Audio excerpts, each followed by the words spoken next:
শুভ সকাল বন্ধুরা, কেমন আছো তোমরা সবাই? আশা করছি সবাই খুব ভালো আছো। আজকে আরেকটা নতুন ব্লগে তোমাদের সবাইকে স্বাগতম জানাচ্ছি। যারা আমার আজকের এই ভিডিওটা নতুন দেখছো তাদেরকে একটা রিকোয়েস্ট করব, অবশ্যই কিন্তু সাবস্ক্রাইব করে পাশে থাকবে। তো সকালবেলা হচ্ছে গিয়ে আজকে ওই যে যেহেতু হচ্ছে চৈত্র সংক্রান্তি আসছে, তাই বাদবাকি যে সমস্ত পর্দাগুলো ছিল সেগুলো সব খুলে নিয়ে ফেললাম। এদিকে কিছুটা হুইল পাউডার শেষ হয়ে গেছিলো, তাই ওগুলো আবার রিফিল করে নিচ্ছি। এরপর এগুলোকে ভিজাতে দিয়ে হচ্ছে গিয়ে ধোয়ার জন্য রেডি করে রেখে দেব, আর টুকটাক কাজ করে দেন আমি এগুলোকে ধুয়ে নেব। তো চলো আজকের ব্লগটা স্টার্ট করা যাক। আর আশা করব তোমরা সবাই আমার পুরো ভিডিওটা ওয়াচ করবে। আর হ্যাঁ, প্লিজ সবাই কিন্তু লাইক এবং কমেন্ট করতে একদম ভুলবে না, তাহলে সাথে থেকো এবং দেখতে থাকো। আর দেখো মিউ হচ্ছে ওয়াশরুমে ঢুকে যাচ্ছিল, বের করে দিলাম, কারণ ওকে আমি এখানে ঢুকতে দেই না। তো এই হচ্ছে ব্যাপার আর কি। তো চলো, আজকে ছিল সোমবার, বাবার জন্য ফুল আর হচ্ছে দুধ নিয়ে আসলাম আর কি। তো এই কটা রেখে দিই, পুজো দেওয়ার সময় দেব। আর এখন বাজে সকাল 11টা। তো গিয়ে আগে ফুল টুল নিয়ে আসলাম। আর আমাদের এখানে সকালবেলা যেই ফুলের মাসি বসে, তিনি আজকে বসেনি, তাই একদম সেই অনেকটা দূর গিয়ে ফুল নিয়ে এসছি আর কি।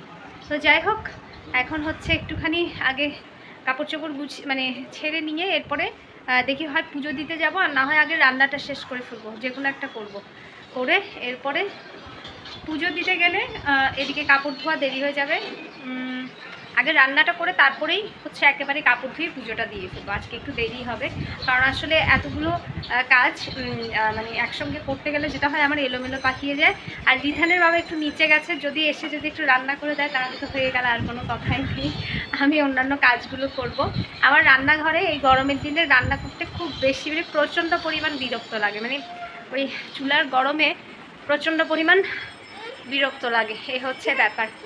তো চলো, আর আজকে অলরেডি কয় তারিখ? 8 তারিখ। আজকে কিন্তু 8 তারিখ, আর বেশি দিন নেই পহেলা বৈশাখের, চৈত্র সংক্রান্তির। তো তার জন্য খুব হুটোপাটি করে সব কিছু করা হচ্ছে।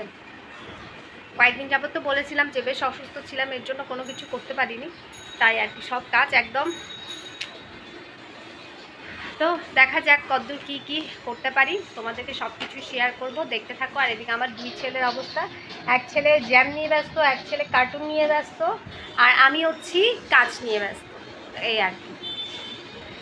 রান্নার জন্য এখন হচ্ছে ডিম আলু সিদ্ধ দিয়েছি, আর কয়েকটা ওই যে করলা তাও সিদ্ধ দিয়েছি, হচ্ছে ওটা ভর্তা করে রিধানের বাবা খাবে, আর আমরা আলু ডিম তরকারি করে খেয়ে নেব।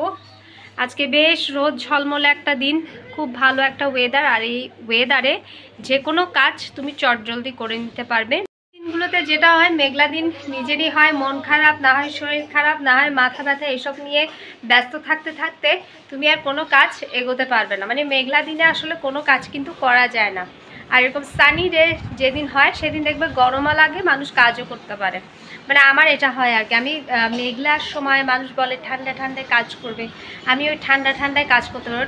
ঠান্ডা পড়লে তো আমার ঘুম পায়, আমি কাজ কি করব বলো? ঠান্ডায় আমি কাজ টাজ করতে পারি। সানি ডে হলে সেদিন আমার কাজ করতে বেশ সুবিধে হয়।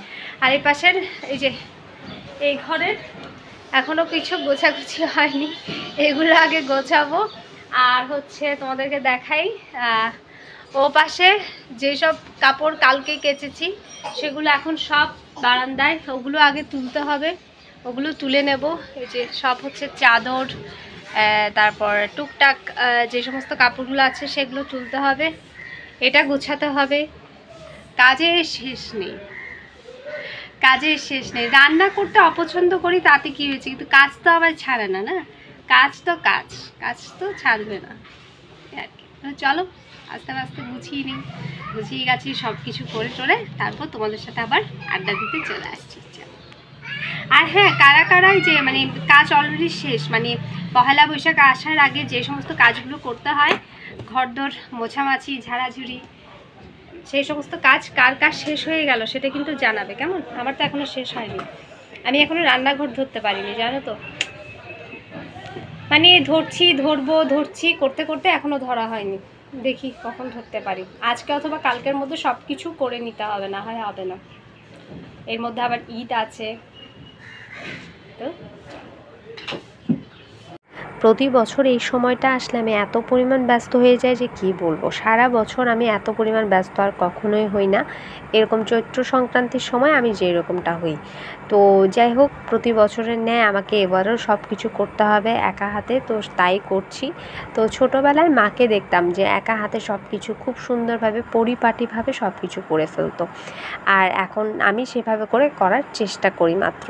যদিও বা মার মতো ওভাবে অত সুন্দর করে গুছিয়ে সব কিছু করা সম্ভব হয় না সবসময়, তারপরও চেষ্টা করি করার জন্য। এই হচ্ছে ব্যাপার। ছোটোবেলায় তো এই সময়টা আসলে আমি জামা কাপড় নিয়েই বসে থাকতাম। পহেলা বৈশাখ আসছে, সাদা আর লাল কাপড় পরতে হবে। তোমরা কারা কারা এইসব নিয়ে এক্সাইটেড থাকতে আমাকে একটু কিন্তু জানাবে কেমন। আমি তো ছোটোবেলায় এই পহেলা বৈশাখ আসলে সেই হচ্ছে শাড়ি বা জামা, সে যাই হোক না কেন, সেটা হচ্ছে সাদা লাল কম্বিনেশনের একটা জামা বা শাড়ি চাই। কিন্তু এখন সেই সমস্ত দিকগুলো বা সেই সমস্ত ইচ্ছেগুলো কোথায় যেন হারিয়ে গেছে সংসার করতে গিয়ে। তো যাই হোক, কাজগুলো সেরে নিয়ে এদিকে আবার রান্নাঘরে চলে এসেছি। আমার এদিকে মোটামুটি সব কিছু সিদ্ধ হয়ে গেছিলো, তাই হচ্ছে করলাটা আলাদা করে তুলে নিয়েছিলাম, আর এগুলো সব আলাদা আলাদা করে তুলে নিয়ে গিয়ে রান্নাতে জাস্ট বসিয়ে দেবো, এ হচ্ছে ব্যাপার। আর এদিকে মোটামুটি সব কিছু করে নিয়েছি, শাকটা এখনও কোটা হয়নি। তো এই আর কি। তো যেটা বলছিলাম, সংসার করতে গিয়ে কিভাবে যেন সব কিছু হারিয়ে গেছে, তাই না? এখন আর সেই সাদা লাল জামা বা শাড়ির জন্য চিন্তা করি না। এখন চিন্তা করি কিভাবে সব কিছু গুছিয়ে করব, কিভাবে এই কৌটোগুলো আমি হচ্ছে পরিষ্কার করব, কিভাবে রাখবো, এই সমস্ত। তো যাই হোক, প্রতি বছর নিয়ে এই বছর আমি এভাবে করেই করছি। যেগুলো আমার রুটিন মশলা, সেগুলো আমি যেটা করছি যে একটা মানে বাটিতে সবগুলো আলাদা আলাদা পলি করে রেখে দিচ্ছি। আমার কাছে অতগুলো বাটি বা নেই যেটাতে আমি মানে রাখবো, তাই আমি পরিষ্কার পলি নিয়ে সবগুলো ওভাবে করে রেখে দিই। আর এখানে যেই হচ্ছে এলাচ, দারচিনি, তারপর হচ্ছে লং, তারপর অন্যান্য যে সমস্তগুলো আছে, আমি আমার সুবিধা মতো করে সব কিছু এভাবে করে আলাদা আলাদা করে রেখে দিচ্ছিলাম। আমি এভাবে করে রাখি, তোমরা চাইলে অন্যভাবেও রাখতে পারো। ওই যে বললাম, আমি আমার সুবিধা মতো করেই সব কিছু রাখি। আর এখানে যেই মানে কৌটোগুলো দেখছো, সবগুলোই কিন্তু আমার কিছু কেনা আছে, কিছু হচ্ছে দইয়ের কৌটো, কিছু আছে মিস্টার নুডলসের কৌটো, আর এই হচ্ছে আমার সব কৌটোর ভাণ্ডার। এগুলো সবগুলো আমাকে পরিষ্কার করতে হবে। সবগুলোর অবস্থা একদম যাচ্ছে তাই অবস্থা। আমি দেখা যায় কি, এগুলো সেই যে দুর্গাপূজার আগে মানে হচ্ছে গিয়ে পরিষ্কার করেছিলাম, এর মধ্যে আর না করা হয়নি। তো এই হচ্ছে ব্যাপার। আর এই হচ্ছে, এটা হচ্ছে কি যেন ছিল, ও আচ্ছা, ওইটা ছিল কর্নফ্লাওয়ার, তাই ওটা আর নেই। আর এখানে দেখতে পাচ্ছ পুরো নিচে চিটচিটা অবস্থা হয়ে গেছে। এগুলো সব কিছু ক্লিন করব। আর এই বড় হচ্ছে কৌটোটাতে হচ্ছে থাকে হচ্ছে যে ওই নিরামিষের কিছু মশলা, মানে নিরামিষ তরকারির জন্য যে মশলাগুলো থাকে সেগুলো, তারপরে সুজি, এই টুকটাক জিনিসপাতি থাকে আর কি। তো এগুলো সব কিছু ভিজিয়ে রাখলাম। আর এটার উপরে না খুব একদম তেল চিটচিটা অবস্থা হয়ে গেছিলো, এর জন্য আমি এটাকে একটু সাবান পানি দিয়ে হচ্ছে কি রেখে দিচ্ছিলাম। এই যে বললাম, আগে আমি সবসময় টেনশন করতাম সেই সাদা লাল জামা, আর এখন আমি চিন্তা করি যে এই কৌটোর দাগ কিভাবে উঠবে, কত সহজে উঠা যাবে। এই হচ্ছে আসলে মেয়েদের জীবন। বিয়ের আগে এক জীবন, বিয়ের পরে হচ্ছে আরেক জীবন। এত পরিবর্তন আসলে সত্যি, এটা আমি মাঝে মাঝে রিয়েলাইজ করি, মাঝে মাঝে ভাবি। কিছু করার নেই, মেয়েদের জীবন এমনই। তো যাই হোক, আমি এভাবে মোটামুটি এদিকে আমার তরকারিটা হয়ে গেছে, আর টুকটাক যে কাজগুলো ছিল সেগুলো তো তোমাদের সাথে শেয়ার করলাম। আর ওইদিকে রান্নাবান্না শেষ করে সব কিছু ঠিকঠাক করে রেখে এসে এদিকে আগে বাবার পুজোটা আজকে দিয়ে নিলাম। আজকে তো সোমবার ছিল, তাই পুজোটা দিয়ে নিয়ে তারপর মোটামুটি আমাদের খাওয়া দাওয়া শেষ করলাম। আর এখন কিন্তু বাজে ঘড়িতে প্রায় হচ্ছে 5টা, সাড়ে 5টার মতো। তো একটুখানি চা করতে দিয়েছি। আর এদিকে সব এতক্ষণ যাবত এই সবগুলো কৌটো ধুয়ে এদিকে রেখে দিলাম। মানে সব কিছু ধুয়ে, রান্নাঘরে তো অত জায়গা নেই, তাই এগুলো সব কিছু এভাবে করে এখানে টেবিলের উপর গুছিয়ে রাখলাম। তো এগুলো যখন শুকিয়ে যাবে বা হচ্ছে গিয়ে মুছে টুছে আমি সব কিছু আবার আগের মতো রেখে দেব। মানে হচ্ছে এটা আর আজকে করব না, এটা দেখে আগামীকাল করব আর কি। আমি আমার সময় মতো করে করব। তো এদিকে একটু খেয়ে যে চা বসিয়েছিলাম, তো মোটামুটি চাটাও হয়ে গেছে। চা নিলাম, চা আর নিমকি। তো আজকে অনেক দিন পর না বাসায় নিমকি আনা হয়েছিল, তাই সেই চা আর নিমকি নিয়ে বসে গেছিলাম। আর চা খেয়ে না আর দেরি করিনি, ওইদিকে যেই জায়গাটা ক্লিন করার ছিল, সেই জায়গাটা ক্লিন করে ফেলেছি। আর কৌটোগুলো তো এখনও ভেজা আছে, তাই সেখানে কোনো কিছু মানে ভরিনি, রিফিল করিনি। সেটা দেখি আগামীকাল রিফিল করে নেব আর কি। আর এই যে মোটামুটি এইভাবে করেই আমি আমার এই জায়গাটাকে ক্লিন করে নিলাম। আর এটাই ছিল আজকে আমার ছোট্ট একটা ব্লগ। তোমাদের কেমন লাগলো অবশ্যই কিন্তু জানাবে, আর অবশ্যই কিন্তু লাইক কমেন্ট করতে একদম ভুলবে না। আর যারা এতক্ষণ অবধি দেখলে তাদেরকে অসংখ্য ধন্যবাদ। যারা নতুন দেখছো তারা প্লিজ সাবস্ক্রাইব করে রাখবে। থ্যাংক ইউ সবাইকে।